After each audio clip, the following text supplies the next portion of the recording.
Venezuela में आए विनाशकारी भूकंप के बाद हालात वहां गंभीर बने हुए हैं।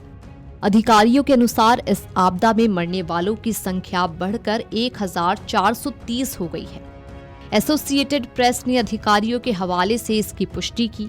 राहत और बचाव दल मलबे में फंसे लोगों को निकालने के लिए लगातार अभियान चला रहे हैं, जबकि हजारों परिवार अपने लापता परिजनों की तलाश में जुटे हुए हैं। हालात बेहद गंभीर हैं। 3 दिन पहले आए 7.2 और 7.5 तीव्रता के 2 शक्तिशाली भूकंप के झटकों ने इस दक्षिण अमेरिकी देश में भारी तबाही मचा दी थी। शनिवार सुबह तक परिवारों की ओर से कम 68,900 लोगों के लापता होने की जानकारी दी गई। सबसे ज्यादा प्रभावित राज्यों में शामिल ला गुआइरा में लोग अपने परिजनों और पड़ोसियों की तलाश के लिए गिरे हुए कंक्रीट के ढेरों पर फावड़े, भारी मशीनें, रस्सियां और यहां तक कि अपने हाथों से भी मलबा हटाते हुए नजर आए। राहत कार्य में जुटे ज्यादातर लोग आम नागरिक हैं, जिन्होंने अपने स्तर पर खोज अभियान शुरू किया है। वहीं वेनेजुएला सरकार की राहत व्यवस्था को लेकर लोगों में नाराजगी बढ़ रही है। स्थानीय लोगों का कहना है कि सेना, दमकल विभाग, पुलिस और सैन्य कैडेट इस बड़े हादसे से निपटने के लिए पर्याप्त रूप से तैयार नहीं थे, जिसके कारण बचाव कार्य प्रभावित हुआ।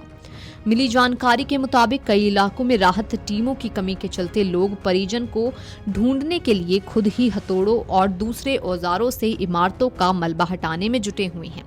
अधिकारियों ने आशंका जताई कि मृतकों की संख्या और भी ज्यादा बढ़ सकती है।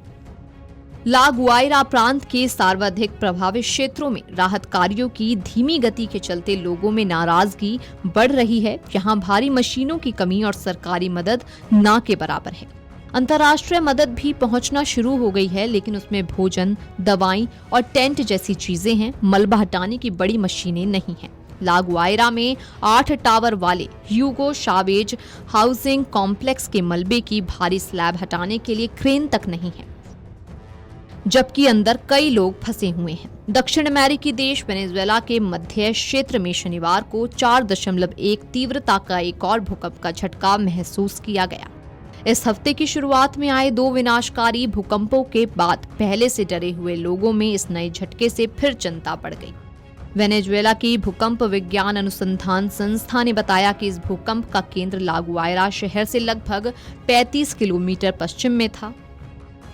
एजेंसी के अनुसार ये भूकंप जमीन से केवल 5 किलोमीटर की गहराई पर आया। कम गहराई पर आने वाले भूकंपों में ज्यादा जमीन हिलती है और इमारतों को नुकसान पहुंचने का खतरा भी ज्यादा रहता है।